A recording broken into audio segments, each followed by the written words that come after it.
नमस्कार, मेरा नाम नीरज कुमार अनुपम है और आप लोग देख रहे हैं राइट साइड। आज के इस कार्यक्रम में जो हमारे साथ अतिथि के रूप में मौजूद हैं, वो किसी परिचय के मोहताज नहीं है। उनका नाम डॉक्टर राम नारायण तिवारी है। वो गाजीपुर में प्रोफेसर हैं और अंग्रेजी के विद्वान हैं। कई सारी किताबें उनकी आ चुकी है और लोक पे उनका बहुत ज्यादा पकड़ है। लोक पे पकड़ कहने का मतलब है कि मैं यह नहीं कह रहा हूँ कि वो मतलब क्या बोलते हैं कि समाज शास्त्री न होते हुए भी जिनकी समाज मतलब जो आदरणीय हमारे साथ आज मौजूद है, उनकी समाज पर जितनी पकड़ है और समाज के नब्ज को जिस तरह से वो देखते हैं, खासकर लोक गीतों के माध्यम से, लोक संस्कृति के माध्यम से, वो अपने आप में अभूतपूर्व है और उनको सुनना हरदम सुखद रहा है, सार्थक रहा है। आज उनको हम इस राइट साइड के मंच पे उनका स्वागत करते हैं, उनको उनका अभिनंदन करते हैं। प्रणाम सर, आपका स्वागत है राइट साइड के इस मंच पे। और आज के इस परिचर्चा में हम लोग सर से मतलब क्या बोलते हैं कि हिंदुस्तान के खासकर जाति और जातीय व्यवस्था और जो सामाजिक समीकरण है, सामाजिक जो व्यवस्था है, उस पर चर्चा करेंगे और एक एक करके उस पर आएंगे कि कैसे मतलब क्या बोलते हैं कि बाद के कालखंडों में समाज में जहर बोने का काम वामपंथियों ने किया और जो हमारा सामाजिक समरसता का मतलब कि उत्कृष्ट उदाहरण था, उसको इन लोगों ने बांट कर कैसे उसके क्या बोलते हैं खंड खंड करने का प्रयास किया। तो सर पहले सवाल के तौर पे जिससे हम आपसे जुड़ना चाहते हैं, मैं जानना चाहता हूं कि सनातन कालखंड छोड़ दें, हम आधुनिक भारत से पहले चलते हैं। तो हम आपसे जानना चाहेंगे कि उस समय हमारे यहाँ जो जातियों का जो सिस्टम था, वो कितना मतलब क्या बोलते हैं कि सिस्टमेटिक था और उसमें कितनी मतलब एक जो दलित शब्द हमारे यहाँ थोपा गया, तो और एक जो शोषण की जो कहानी जो गढ़ी गई, तो एक दोनों एक दूसरे के कैसे क्या बोलते हैं कि एक दूसरे कैसे भिन्न है और इस शोषण की कहानी को आप कैसे देखते हैं, इस नैरेटिव को आप कैसे देखते हैं सर? देखिए, हमारे यहाँ जो जाति व्यवस्था थी, अब तक इसके 3 विकास आए। जी शुरू में तो एक क्वालिटी बेस्ड थी, क्योंकि ब्राह्मण की, क्षत्रिय की, वैश्य की क्वालिटीज होती थी जी और जो सभी मानकों को तोड़ देता था, उसी को लोगों ने पाठ माने पुस्तकों में सूत्र की श्रेणी दिया है। इसका एग्जाम्पल महाभारत में मिलता है। लेकिन इसके बाद हमारे यहाँ पेशा बेस्ड जातियां हो गई। जब क्वालिटी खत्म हो गया तो पेशा बेस्ड जातियां जी और वर्तमान में जन्म बेस्ड हो। अब अंतर करना है कि भोजपुरी, खास करके हम जो पूर्वांचल और भोजपुरी समाज में देखते थे, तो वहां मैं देखता था कि भोजपुरी समाज में जातियां पेशा बेस्ड है। क्योंकि हम लोग कहा करते थे, कोई परिचित आदमी मिलता था तो हम लोग जात नहीं पूछते थे, हम लोग पूछते थे कि आप कौन आश्रय हैं। तो कौन आश्रय का मतलब कि किस पेशे पर आप आश्रित हैं। तो कहता जी था कि मैं बढ़ई हूँ, लुहार हूँ, ब्राह्मण हूँ, इस तरह की वो बातें करता था। लेकिन पहले हमारे यहाँ इतनी रिजिडनेस नहीं थी। मैं देखा कि पढ़े लिखे आदमी और दूसरी दिमाग के हो गए। जैसे तो हमारे यहाँ जातियां जो थी पेशा बेस्ड थी और वर्ण हमारे यहाँ रंग था। रियली पूछिए तो जाति नहीं था, क्योंकि लोकगीत में आया है ना, कौन वर्ण है सीता सुंदर, कौन वर्ण भगवान। तो उसमें कहा गया है कि गोर वर्ण है सीता सुंदर, सांवर वर्ण भगवान। तो स्पष्ट है कि हमारे लोक में वर्ण का अर्थ रंग होता था और जाति का अर्थ पेशा होता था। अब वो दूषित बदल बदल करके आजकल के जो जातियां हैं रिजिड होती जा रही है। पहले जातियां कन्वर्टेड होती थी, माने जी अगर आप में अच्छी क्वालिटी हो गई तो आप कन्वर्ट होकर एक जात से दूसरी जात में हो गए। फॉर एग्जाम्पल लीजिए, जितने महाराष्ट्र में जो ब्राह्मण हैं, ये यहूदियन और पर्शियन से बदल करके आए हैं। यहाँ मैं देखता हूं कि जैसे हारिंद्र ब्राह्मण है बंगाल साइड में, वो मल्लाहों का कन्वर्जन है। तो अधिकतर जातियां कन्वर्ज होकर के ब्राह्मणत्व को प्राप्त कर लेती थी, उसके लिए ब्राह्मण यज्ञ कराना पड़ता था और कन्वर्ट होती थी। और आप लोग देखे होंगे, चाहे अभी मड़ई डूबे की कहानी सलेमपुर जो भोजपुर जिला में है, वो ब्राह्मण से शूद्र हुए थे, मैंने डोम हुए थे, और पंचायत ने उसको पास किया था। अंत में उनको डोमिन से शादी हुआ था, लेकिन और उन्होंने डोम बनना स्वीकार किया था। ये पंचायत में हुआ था, क्योंकि हमारे यहाँ कंजर्वर्जर के नियम थे, इसलिए इतनी जातियां रिजिड नहीं थी जैसे कि हमको वर्तमान में दिखाई दे रही है। ये इनका दूषित और पॉल्यूटेड रूप मैं कह सकता हूँ। और कि आजकल जातियां पूछे जन्म बेस्ड भी नहीं है, स्वार्थ बेस्ड। जैसे अब आदमी जो है आजकल शुद्ध माने शेड्यूल होना चाहता है, ओबीसी होना चाहता है, सर्टिफिकेट बनाना चाहता है। तो सच पूछिए कि अब जातियां जन्म से भी घसक करके स्वार्थ बेस्ड हो गई, सेल्फ बेस्ड हो गई, जो बड़े ही खतरनाक होने जा रही है। ये आपका पहला क्वेश्चन था। मैं थोड़ा सा इसी को थोड़ा सा एक्सटेंशन देना चाहता हूँ। मैं जानना चाहता हूँ कि जातीय गौरव और जातिवाद दोनों एक ही है कि अलग अलग है? दोनों अलग अलग है। जातीय गौरव में समर्पण और कंट्रीब्यूशन और सेक्रीफाइस होता है, लेकिन जातीयता में आदमी जो होता है स्वार्थ बेस्ड होती है। ये जातीयता संकीर्ण होता है, जातीय गौरव विस्तार विस्तृत होता है। जातीय गौरव में आदमी अपने, जैसे वो कहता है कि मैं फलाने जाति, जैसे हमारे लोक गाथाएं, जैसे आप लोरिकायन सुनेंगे तो उसमें जादव जात को गोल्डरीफाइड किया गया है। आप नयकवा सुनेंगे तो उसमें बनियाओं को गोल्डरीफाइड किया गया है, बनिया जात को गोल्डरीफाइड किया गया है। तो इसी तरह आप इस जो भी गाथाएं लिखी गई तो जाति गौरव की बात की गई, उसमें संकीर्णता नहीं है, उसमें कहीं न कहीं मैं नहीं देखता है कि उसमें संकुचित भाव। लेकिन जब जातीयता है तो आदमी जो होता है स्वार्थ बेस्ड हो जाता है। इसमें कभी भी मैं देखा हूं कि इसमें न समर्पण होता है न बलिदान की भावना होती है, बल्कि इसमें लूटने की भावना, कुछ लेने की भावना होती है। जाति गौरव में जबकि कुछ देने की भावना होती है, जातीयता में कुछ लेने की भावना होती है। जातीयता में जिसे अब बदला भी ले सकते हैं, रिवेंज भी ले सकते हैं, लेकिन जाति गौरव में आप अपने को समर्पित कर सकते हैं दुनिया समाज के कल्याण के लिए।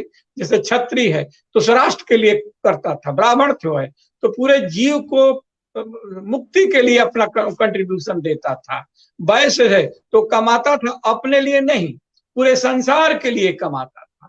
तो इस तरह हमारे यहाँ वर्गीकरण था, और जाति गौरव और जातीयता में यही आकाश पताल का अंतर है। और आजकल जातीयता हो गई है, जाति गौरव नहीं। जाति गौरव आपके कहने का मतलब है कि अब खत्म हो गया।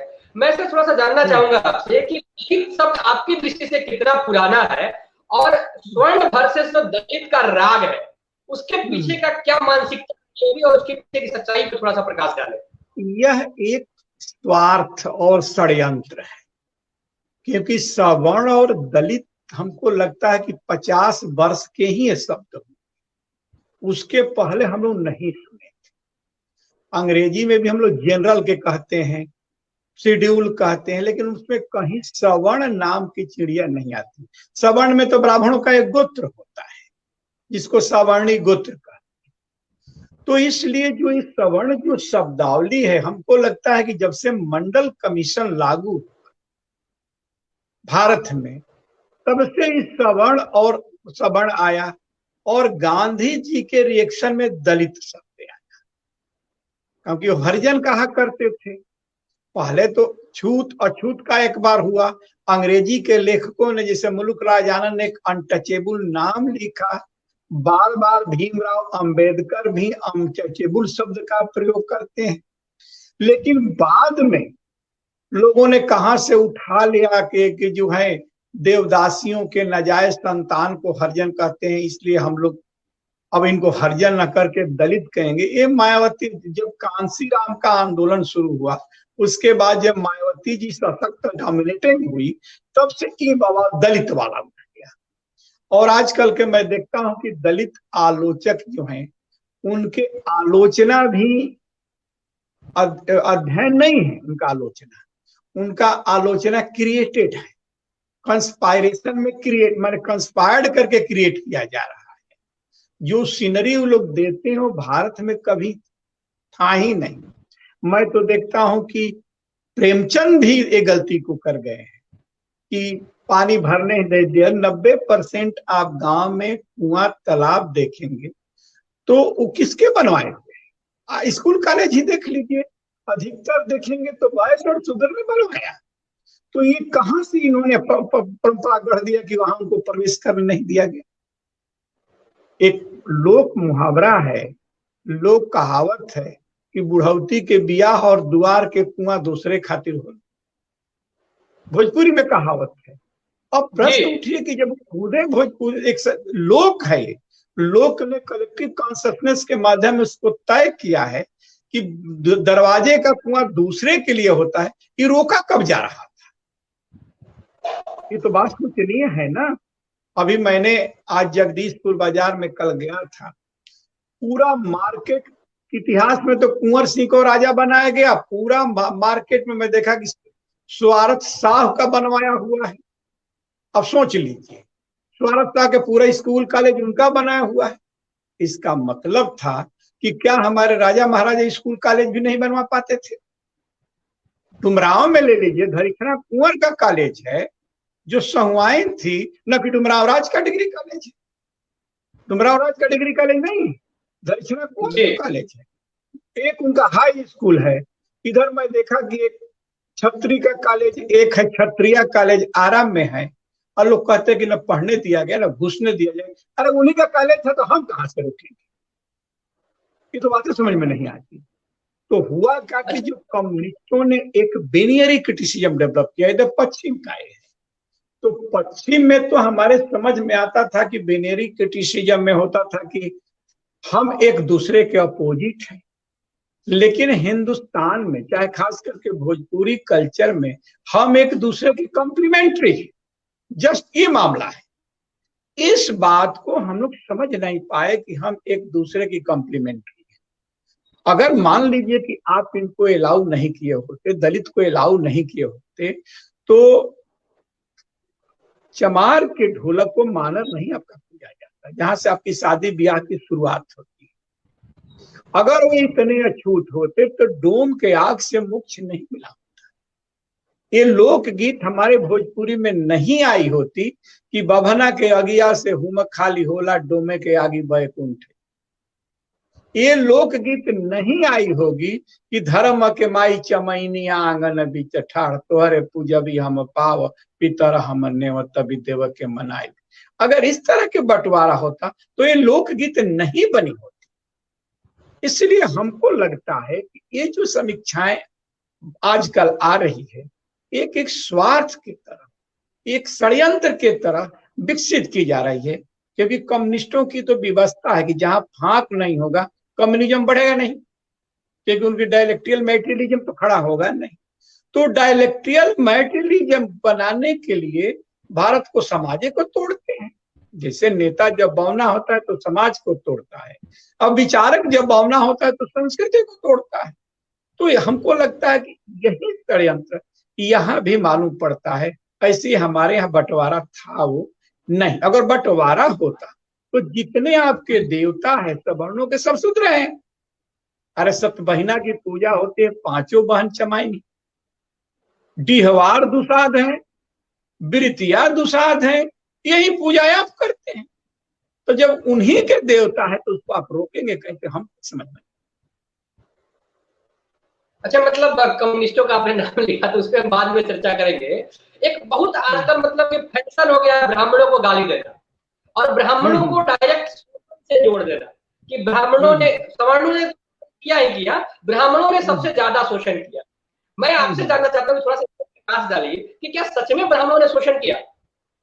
नहीं, क्या ब्राह्मण शोषण कर पाते? हाँ, मैं आपका समझ को समझ, ये अंग्रेजों ने एक षड्यंत्र के तहत आपको खड़ा किया। ध्यान रहिए कि कोई भी व्यवस्था पूर्वताह से न बनकर के सत्ता से बनती है। तो जी 90% हमारे देश में सत्ता तो मैंने देखा कि ओबीसी और शूद्रों की रही, चाहे नंद वंश और शूद्र का था। लोग अभी चंद्रगुप्त अशोक को लोग ये लोग कहते हैं कि ओबीसी है, खास करके कोयरी बिरादर के लोग कहते हैं।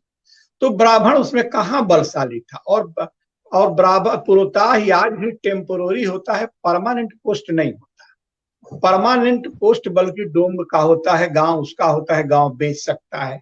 परमानेंट पोस्ट जितने शेड्यूल होते हैं सब परमानेंट पोस्ट है। जो उस पौनी को आप देखते हैं वो अपना गृहस्थ को रखते हैं, न कि गृहस्थ उनको रखता है। लेकिन पुरोहित को तो गृहस्थ पे रखता है। तो हमको ये समझ में नहीं कि एक टेम्पररी आदमी इतना बड़ा बलशाली होगा। और जो समाज कहता है कि ब्राह्मण बलशाली थे और शोषण का, तो वही समाज कहता है कि ब्राह्मण भिखमंगा है, दरिद्र है, दूसरे गोबरपुर का पैसा लेता है। तो कौन बात मानी जाए? वही तो समाज दोनों बात यही कहता है। इससे साफ लगता है कि यह एक षड्यंत्र है ब्राह्मणों को अपमानित करने के लिए। क्योंकि गाली मजबूत को नहीं दिया जाता है, गाली हमेशा कमजोर को दिया जाता है। और बकरा बलि जो होता है बकरा को दिया जाता है। किसी को बाघ को बकरा देते होते देखे? अगर ब्राह्मण मजबूत होता तो सोखा के पूजा में ब्राह्मण की बलि का विधान नहीं बना होता। एक बनियों के यहाँ अब तो शायद बंद हो गया, कुंवर की पूजा होता है, अब तो शायद नहीं होता। रात को, आधी रात को उसमें पुरोहित डफाली होते हैं, खास करके जो मगहिया चाहे कनौजिया जो तेली होते हैं उन लोग के घर में पूजा होता है। अब तो माने अब उसको लोगों ने, समाज ने हे दृष्टि से देखने लगा तो लोगों ने उसको हटा दिया। उसमें डफाली आता था तो धुन गाता था, भुन भुन भुन भुन भुन भुन, मैं उसके पीछे पीछे दौड़ करके कलेक्शन करने लगा।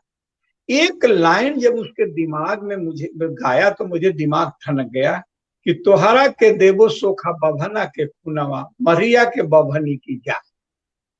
ये लाइन देखिए, बड़ी विचित्र लाइन है, दिमाग खोल देने वाली है कि तोहरा के देवो सोखा बभना के खुनवा, अब मरिया के बभनी की जाए।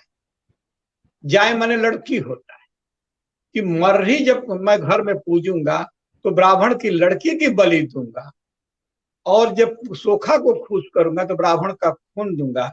इसका मतलब कि कभी न कभी इनकी बलि होती थी। अगर लोग को माने तब तो ये मजबूत होता तो बलि तो नहीं होती। एक सज्जन एक बार हमसे तर्क कर किए थे कि लेकिन ब्राह्मण को पूजा जाता है। हम कहें कि बकरा को भी बलि देने के पहले पूजा जाता है, शायद आपको पता नहीं है। जब बकरा जिसको बलि दी जाती खूब टीक टाक करके, यहाँ तक कि मुस्लिम भी कुर्बानी में जिस बकरा को कुर्बानी करते हैं किशमिश खिलाते हैं, खिला पिला कर कहते हैं कि हमारा सबसे प्रिय पात्र है इसलिए मैं कुर्बानी करता हूं। तो जिनको बलि दिया जाए तो उनकी तो पूजा ही होती है।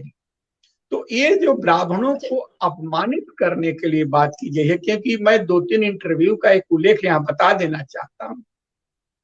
एक यादव का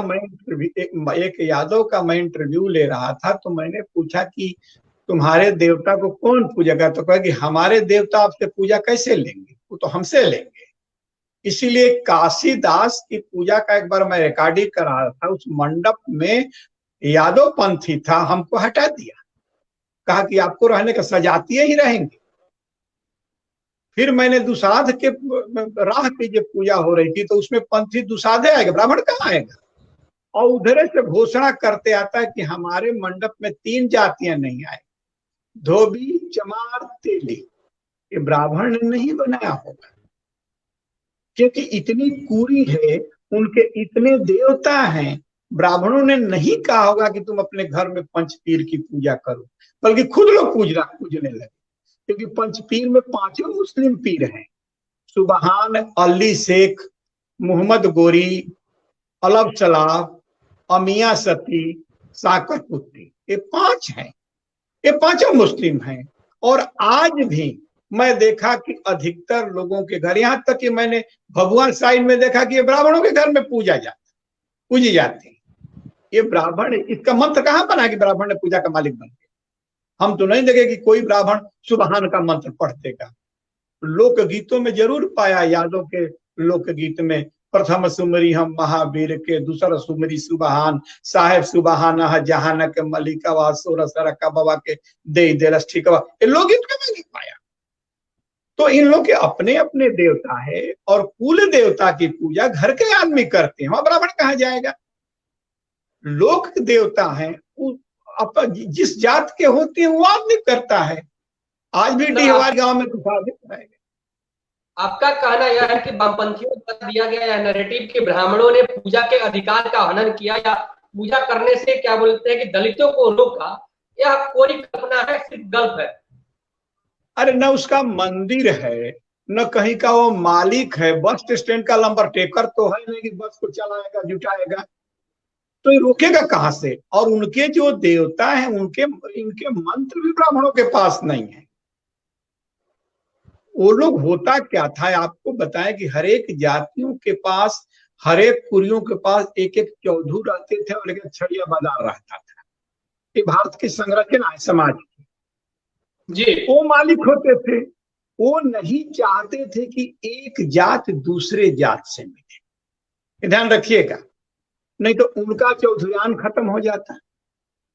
अपने वर्चस्व को बचाने के लिए रसेल जैसा विद्वान ने कहा कि हर एक सुधारक चाहता है कि समस्या बनी रहे, नहीं तो फिर सुधारक की स्थिति खत्म हो जाएगी।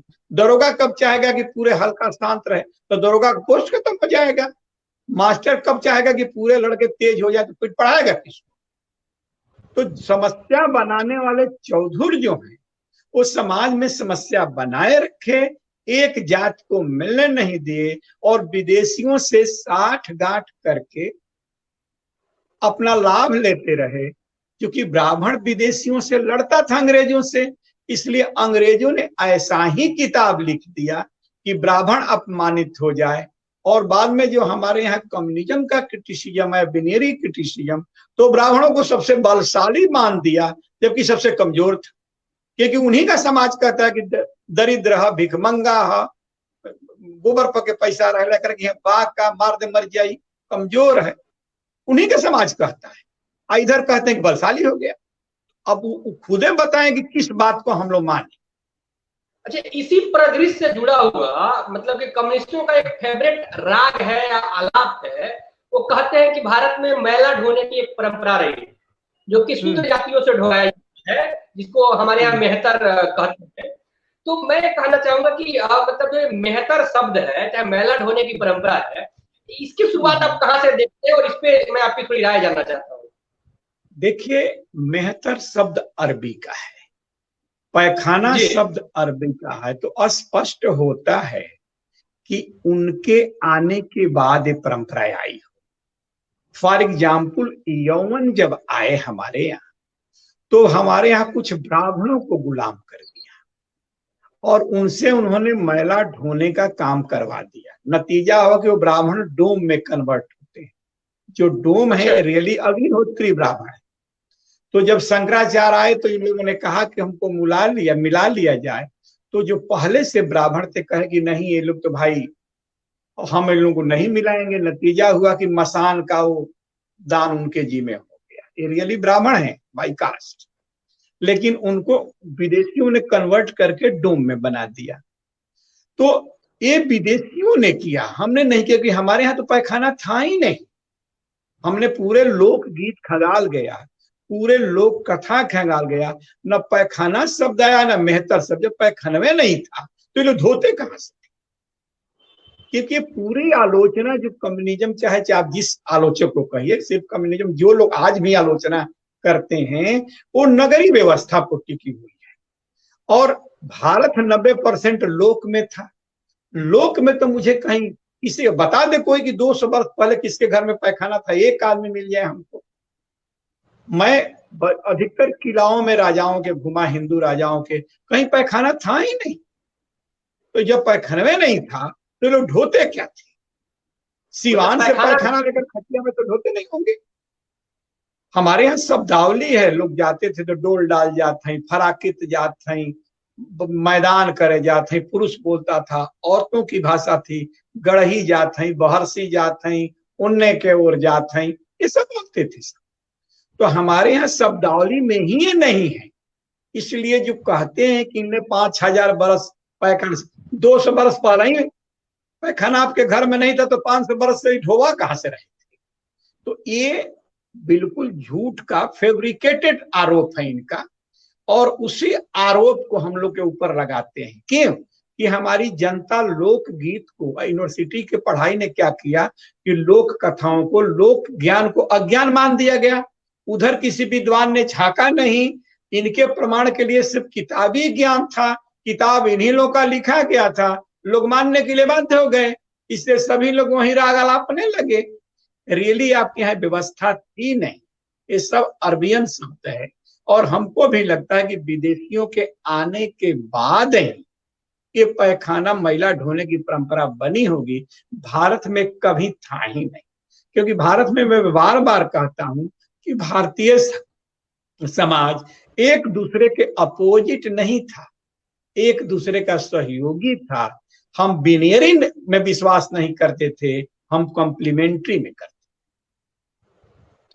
मतलब आपके कहने का मतलब है कि मुगलों के आने के बाद मतलब क्या बोलते हैं कि मेहतर और क्या बोलते हैं कि पैखाना जैसे शब्द आए और ये घर में मतलब ये वो शब्द ही बता रहा है। और उनके घर में घुसिए न, उनके सारे देवता मुस्लिम हैं, आप चल करके देख लीजिए, हमारे पास वीडियो है उधर का।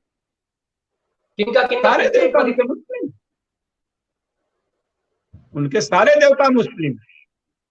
किनके किनके सारे देवता मुस्लिम है? अभी मैंने एक मैंने रावत है, मेहतर ही कहिए उसको, उसके घर से मैंने वीडियो कराया था। तो जब उसके देवता आ गए माथे पर, भूत खेलने लगा, तो जितने नाम ले रहा था सब मुस्लिम पीरों का नाम ले रहा था, मुस्लिम देवताओं का नाम ले रहा था। अच्छा, मतलब आपके कहने का कंसर्न है कि मेहतरों के घर के जो देवता है वो भी मतलब मुस्लिम है? नहीं, आप मुस्लिम का यादव के घर में देखिए, दोनों एक तरफ से हिंदू देवता की लाइन लगती है, एक तरफ मुस्लिम देवताओं की लाइन लगती है। वो है आप में, क्योंकि आपका कल्चर समावेशी रहा है, जो आया उसको पचाया। अच्छा, यहाँ के मुस्लिम भी पचाए आपके देवी को, तो हम उसको नकार नहीं सकते हैं। क्योंकि एक गीते गाती है कि कहवा से झिल जौरिया ए अल्लाह, अल्लाह कहवा ही जाला उकर गमकिया ए अल्लाह, अल्लाह ससुरा में शीतला उद बसली ए अल्लाह, देहु न सासु ढकनिया ए अल्लाह, मैं सासु अगिया बहन नैहर जाई भी ए अल्लाह। तो है तो शीतला देवी किसकी? ये हमारे हिंदू की देवी है। मुस्लिमों ने अपने यहाँ पाल लिया। जब से ये हम लोग भी, जैसे दाहा निकलता था पहले, जैसे ताजिया, हम लोग पानी गिराते थे, हिंदू औरतें गीत गाती थी कि अरे अरे नाबाबिन बेटिया खोल दे सिरवा चोटी रे, हसन हुसन दोनों भैया न आइले, खेल के हेरी रे। तो आपके यहाँ कल्चर दोनों मिला हुआ था। जब से ये पॉलिटिक्स आई, सत्ता की राजनीति शुरू हुआ, तब से ये जब बनाना शुरू कर दिया। हमसे तो मैंने एक धर्मेंद्र पासवान का मैं इंटरव्यू ले रहा था, तो कहता था कि हमारे यहाँ तो कुल पीर पूजे जाते थे, लेकिन जब हम लोगों ने सीखा कि मुसलमानों के देवता है तो हम लोगों ने छोड़ दिया। मैंने बहुत लोगों से कहा कि मैंने इतना देवता छोड़ दिया। फिर मैंने मुस्लिमों से, कई मुस्लिम से पूछा कि अब देवी की पूजाई होती है कि नहीं। तो अब हम लोग कलशाद रखते हैं ना, देवी की पूजाई रखते हैं। इसका मतलब कि आजकल बंटवारा तेज चल रही है, और खास करके इसमें राजनीतिक हाथ है, सामाजिक हाथ नहीं है। भारत का कल्चर कहीं बंटवारा सोचता ही नहीं था। लोक का नियम ही है कि जहां मित्र भाव हो, अगर मित्र भाव नहीं वहां लोक बनता ही नहीं, और जहां मित्र भाव होगा तहां बंटवारा होगा नहीं। खैर, अब तो समाज में कई तरह की देखने को मिलती है, तो अब तो खैर संभव है भी नहीं उतनी आसानी से मित्र भाव को पैदा करना या मित्र भाव को लाना। मैं आखिरी सवाल के तौर पे आपसे जानना चाहता हूँ कि जो एक टूटता हुआ समाज है जातियों के नाम पे, चाहे क्या बोलते हैं जातीय अस्मिता के नाम पे, जातीय गौरव के बारे में तो आपने कहा कि जातीय गौरव देखने को मिलता नहीं है, जातीय अस्मिता जो देखने को मिलती है तो जातीय मतलब जातीयता का स्वरूप लिए हुए मिलती है, जो कि बहुत खतरनाक है। तो मैं जानना चाहता हूँ कि आप जैसे एक लोकगीत के पक्षों को लेके चलते हैं, जिसको क्या बोलते हैं श्रुति क्या बोलते हैं कि खारिज किया जाता रहा है, एक मतलब क्या बोलते हैं कि कुकड़ों की जमात के द्वारा। तो समाज में सामंजस्य स्थापित करने के लिए, चाहे वो सच्चाई को फिर क्या बोलते हैं कि लोगों तक लाने के लिए क्या क्या करना चाहिए? क्या इससे सबसे अच्छे माध्यम हमारे लोकगीत हो सकते हैं? लोकगीतों का अध्ययन किया जाए? नहीं, आपकी पूरी व्यवस्था को सुधारने के लिए आपके लोक से ही कोई नई आधुनिकता निकालनी पड़ेगी। फॉर एग्जाम्पल मान लीजिए, पश्चिम का लोक आप पर कभी हावी नहीं हो सकता, इसलिए कि बहुत दूध पौष्टिक होता है, लेकिन मछली उसमें जिंदा नहीं रह सकती, पानी में ही मछली रह सकती है।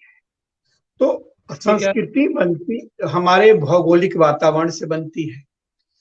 पहला तो हम लोग को जो शिक्षा व्यवस्था में दोष है उसको दूर करना पड़ेगा। हम लोग शिक्षा व्यवस्था में एंटोनिम्स पढ़ाते हैं, एक दूसरे के अपोजिट। मैं एक दिन देखा कि एक जेंटलमैन को बनाया था चित्र, तो टाई वही बनाकर पैंट शर्ट में खड़ा किया था, कोट वोट लगा करके। तो लड़का को पूछा, मैंने पूछा कि जेंटलमैन, तो उसने अंगुली से इशारा कर दिया, ऐसा मत, धोती कुर्ता वाला उसके लिए जेंटलमैन नहीं है। नहीं, ये पाठ्यक्रम की बात बता रही। उसी तरह आपने, लोग कहता है कि रात और दिन एक दूसरे के पूरक हैं, आपकी पढ़ाई कहती है कि एक दूसरे के अपोजिट। ध्यान दीजिएगा, हमारे यहाँ तो लोक में कहा गया कि मृत्यु जन्म के लिए होती है, क्योंकि इधर मरेगा तो उधर पैदा होगा। इसलिए हम कबड्डी भी हम लोग खेलते हैं, तो अब देखेंगे कि एक तरफ आदमी मरता है तो एक तरफ जिंदा हो जाता है। भारतीय दर्शन पर ही आपका खेल भी आधारित है लोक का। तो जो दर्शन उससे पैदा होगा उसमें जरूर मित्र भाव आ जाएंगे, क्योंकि क्यों नहीं समझते हैं कि आपकी लोक की महिलाएं पपीहरा से कहती हैं कि बनवा के तू पपीहरा तुम और बहिनिया हो गेरा। वो बोलती है कि मोरा पिछुआरा व डुमवा भैया डेगे चली आओ वहू है राम। अगर घृणा रहता तो कहती कि दूर जाओ, लेकिन कहती कि डेगे चली आओ, हमारी मदद करो। आए सब लोग विवाह शादी में जुटते हैं आपकी मदद करने के लिए, वहां मित्र भाव ही होता है। इसीलिए आप देखेंगे कि जैसे कुहाइन कलश लेकर आती है तो हम लोगों की औरतें उसको गाली गाती है। तो गाली किसको गाती है? अगर उस घर के लोग उस कुहाइन के देवर लगेंगे तो उसको लगा करके गाली गाती है। तो गाली गाने का विधान है कि उसमें 2-3 रिश्ते होने चाहिए, कि तो खून के रिश्ते हो, नहीं तो नून माने नमक के रिश्ते हो, और नहीं तो प्रेम के रिश्ते हो। 3 रिश्ते होंगे तभी गाली होगी, खालिस करके जो हंसी मजाक वाली गाली होगी, क्रोध वाली गाली नहीं। तो उस लोक से जब आप आधुनिकता निकालेंगे, गलती हुआ क्या कि हम लोग पश्चिम के रेनासा को ले लिए, और पश्चिम के रेनासा में सिर्फ इंडिविजुअलिटी बढ़ती गई, सोशलाइजेशन टूटता गया हमारे यहाँ का। आज हरेक व्यक्ति की व्यक्तित्वता इतना बढ़ गई कि हम जानवर हो गए। जैसे जानवर अपने बच्चे को चाटता है, दूसरे के बच्चे को मारता है, आज पूरे संसार में ही देख लीजिए यही हो रहा है। पहले जब हम लोग लड़के थे तो अपने बच्चे को न उठाते थे, हमारे बच्चे को हमारे दूसरे घर के दूसरा सदस्य उठाते थे, मैं उनके बच्चे को उठाता था, तो वहां आत्मीयता थी। इस पर एक अमेरिका में शोध भी आया कि बाप को अपने बेटे को गोद में नहीं लेना चाहिए, क्योंकि जब बाप अपने बेटे को खिलाने लगेगा तो उससे उसका आत्मीयता बढ़ जाएगी, व्यक्तिवादिता बढ़ जाएगी, पर्सनालिटी मरने लगेगी। उसको दादा को खिलाना चाहिए, चाचा को खिलाना चाहिए, क्योंकि जन्म से तो बाप का संस्कार मिल गया, कम से कम सच से तो दूसरे के संस्कार उसमें मिले तब ना पर्सनालिटी बनेगी। यहाँ तो एक व्यक्ति से पर्सनालिटी बनती है तो इंडिविजुअल हो जाता है, जैसे पशुओं में बनती है। तो जो हमारे लोग, तब से ही एक नई अल्टरनेटिव मॉडर्निटी निकालना पड़ेगा, तब जाकर के मित्र भाव आप में आ जाएगा। क्योंकि तब वहां, लेकिन उसमें होगा कि पॉलिटिशियन की सत्ता खत्म होने लगेगी, क्योंकि इनको कोई पूछवे नहीं करेगा।